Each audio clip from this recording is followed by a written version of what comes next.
Welcome to the Binge Breakers podcast. I'm Jacqueline. I am here to teach you how I overcame bulimia and my binge eating disorder, and how you can too. Through simple steps of mind management, repairing your relationship with yourself, understanding your habits, and intuitive eating. Disclaimer: this recording is not intended to be utilized as medical advice or a medical diagnosis. If you think you're in need of medical attention or treatment, please seek it immediately. This recording will also contain sensitive subjects such as binging and purging, weight, and depression. Please listen at your own discretion and do what you think is best for you. Man. Hello, guys. How are you doing? Today, we're going to talk about toxic positivity, which is ironic because today I don't feel very happy at all. And if I'm being completely honest, the past few months, while I have been good in a lot of ways, I don't want to paint the picture that my life is terrible, because it's not. My life has improved so much, and I'm really I have so much to be grateful for. But the last few months I've been feeling more of that burnout, a little bit more just like tired. And that's okay. But I don't, there's always this thing of like, you have to be positive all the time. Toxic positivity to me means like you can only ever feel good. Like, let's just feel good all the time. If you feel bad, like, ignore that. And let's just get it, there's no room for badness in your life. There's no room for negative emotions in your life. Let's just feel good. Let's get you to feel good as soon as possible. And that's just not been the case for me, especially today and with the accident that happened recently and all the stuff in between. Now, I am not the first person that has coined the term toxic positivity. I cannot coin that because I didn't come up with it. I believe I first heard the actual term from Brene Brown, if I am guessing that correctly. And I know several other people, thought leaders and stuff like that, have said this term before. So I'm adopting their term. Now, you might be listening to this and think, well, what's wrong with thinking positively? Shouldn't you try to be optimistic all the time? Shouldn't you try to always see things with the glass half full versus half empty? I don't see why this is a problem. And I would argue that, yeah, you probably should try to be optimistic when you can. When you can muster up the energy, try to be happy, try to be peppy, try to keep on going. I think this podcast, I try to be overwhelmingly positive because I know that's what you need in bulimia recovery. You really need to get worked up and get inspired and get motivated and feel good in order to recover.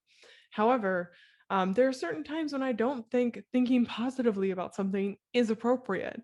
So when it comes to someone's death, let's say someone dies in your life, someone you really care about, do you want to think positively about it?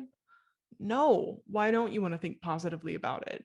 Well, for me, if my, let's say, boyfriend died, I would be devastated. I wouldn't want to be happy about it because I just lost the love of my life. I would be very, very sad. I would be a huge loss to me. I would feel very disrespectful towards him if I was suddenly happy about his death. It would be wrong for me. It just wouldn't make any sense. And it wouldn't be genuine, I think, is the main thing here. It wouldn't be genuine for me to feel completely happy and just completely move on with my life. It would feel like I was just not processing it at all and I was a psychopath, right? um, there are certain times when I think positivity is helpful. There are also certain times when I think it's can have quite an opposite effect and make you even feel stronger in your opposite emotion. Maybe it's sadness, anger, whatever. Today is one of these days where I don't want to feel happy about things. I don't want to feel super positive about things. Today, I might post this video on Instagram, but it seems like everything's coming to a head and to a point, and me thinking positively about it, me being like, oh, it's going to be totally fine. I don't want to do that. I just want to be in the emotion. I just want to be like, okay, this sucks. I don't want to force myself to be happy about it. I think it's much better to be like, this kind of blows, and be with it. Because what happens when I try to tell myself, you're totally fine, everything's great, keep on being positive, there's nothing bad here, you can do it, it kind of makes me just want to say fuck off to my own thoughts and makes me want to almost resist anything. And it also makes me feel like I shouldn't be feeling stressed or I shouldn't be feeling bad. It makes my feelings feel invalid. It makes my experience invalid. A lot of people do this in bulimia recovery too. When they're feeling really high and great, they feel amazing. But when they're feeling low, they will try to kind of be like, oh, well, it's totally fine, everything's great, keep on moving forward. Let's think, how can we think positively, how can we make this immediately better, when they just binge and purged, or they've just had a lapse or something like that, and they feel down.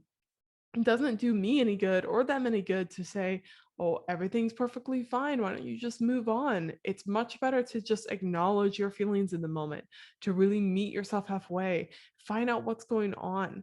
I also see a lot of people suppress their emotions in general. Whenever I talk to clients who are maybe having a really stressful time, when we dig into it, they actually have a lot going on, and they're trying to tell themselves, totally fine, everything's totally fine, everything's okay, it's just fine. It's like you're ignoring the problem and there's a festering wound that just keeps getting more and more infected, and you're not doing anything about it. And then you wonder why you're feeling worse and worse and worse. You're just dragging that ball and chain around you.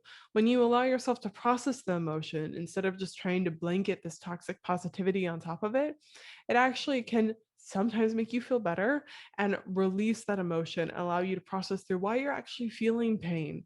If you take it back to the death analogy, I would want to go through the pain and crying and sobbing and all the grief of losing my boyfriend, because it would not only make me feel like I really properly mourned him, but then also I could maybe move on with my life. Also, something that toxic positivity does is that whenever someone, like, let's say you went to someone you trusted, you had a really big problem, you were feeling like you're really stressed out about it, you were feeling nervous about it, maybe you're a little scared to tell them because you're already kind of judging yourself, saying, I should just get over this, or I shouldn't be this stressed.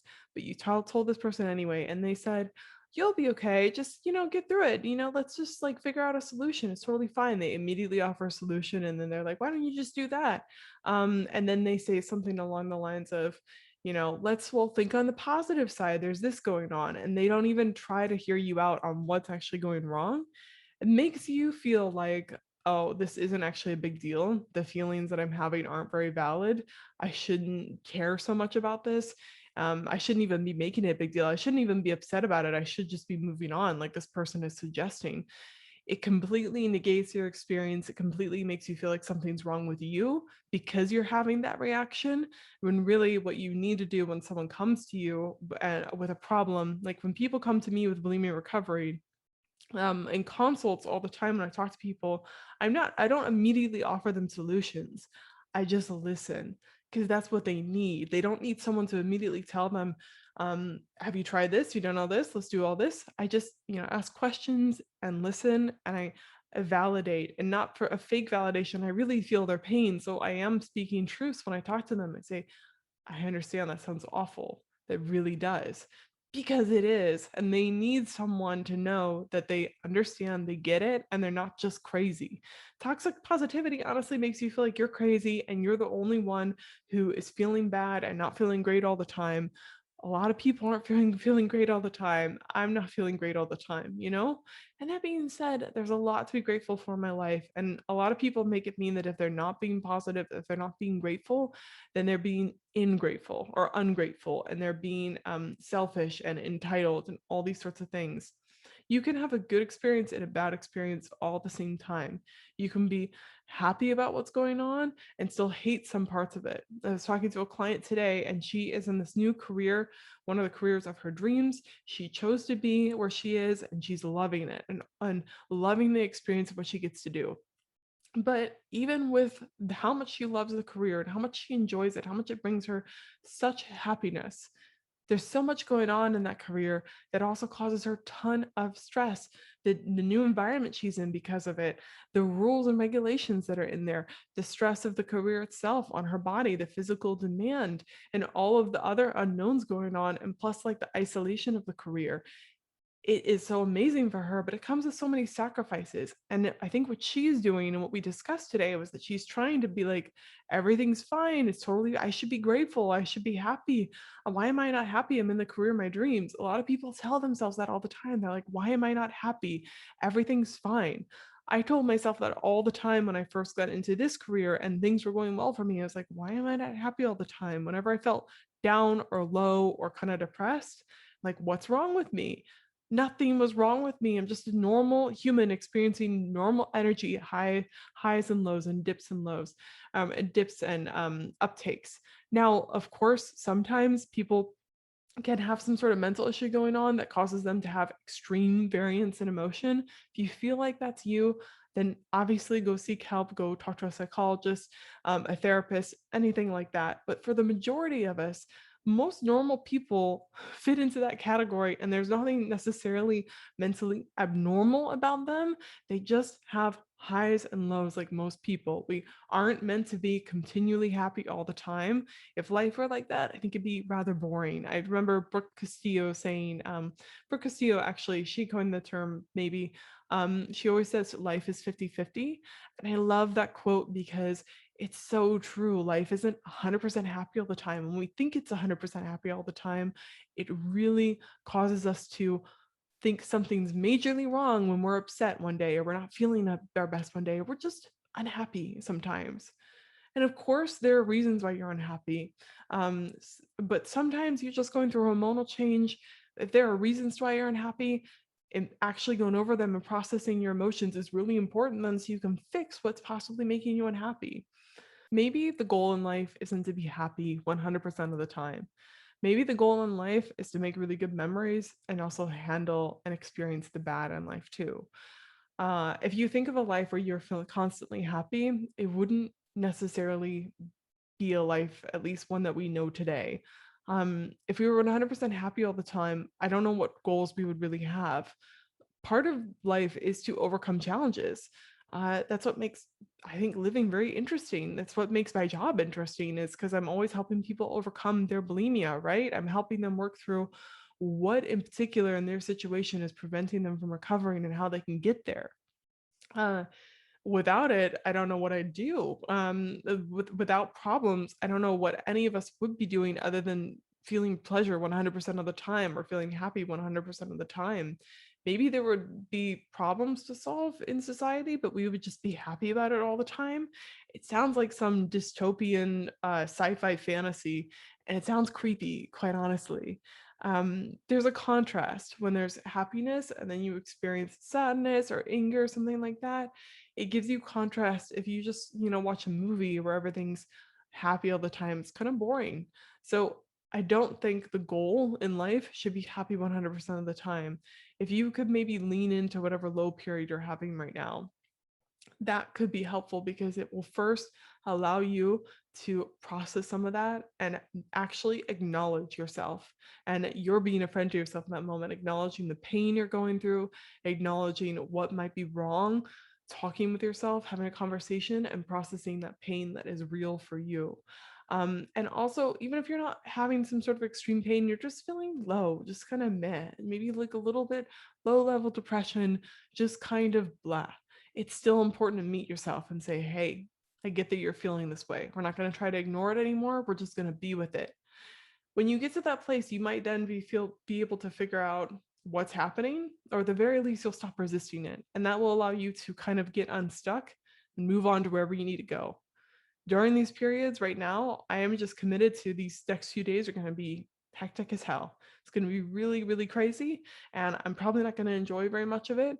And that's okay. I'm committed to doing it. It's just going to be fine. It kind of sucks, but that's all right. I'm going to get through it. And eventually, tomorrow or the next day or in the next week, I'm going to feel maybe happy again. And then I'm going to go through dips and lows, highs and lows. And that is going to teach me so much in life. What I gave to this client I was talking about with that career, I told her to, first of all, like, stop ignoring why the feelings that she's having, stop telling herself she should be happy, stop telling herself that everything is okay and let's just ignore it and hope it goes away. Just be with it for a second. Honor what you're feeling, honor and accept that you're feeling that way. And then I would write down what's bothering you. I would actually focus on it for just a second, and write down what actually is creeping underneath your skin that's really getting in there, infecting you with some anger and some sadness and some bitterness. And just acknowledge, does it make sense? Like some of the problems that she's having, she can't change. So it's better to just write it down and accept it and see it there and be like, this is a problem. And we have reasons for why we're going to deal with this problem, but we can't change it. So we're okay with it. And then she might also feel with some of the problems that there are actually solutions. And in that case, she can actually go through changing them. But she found that that was really good advice, because ignoring it seems to make her feel more anxious and make her feel like something's wrong with her, and actually she's just normal. And I told her a lot of people that are in your same career are probably feeling the same way, and you're the only one maybe telling yourself that you should just be happy all the time.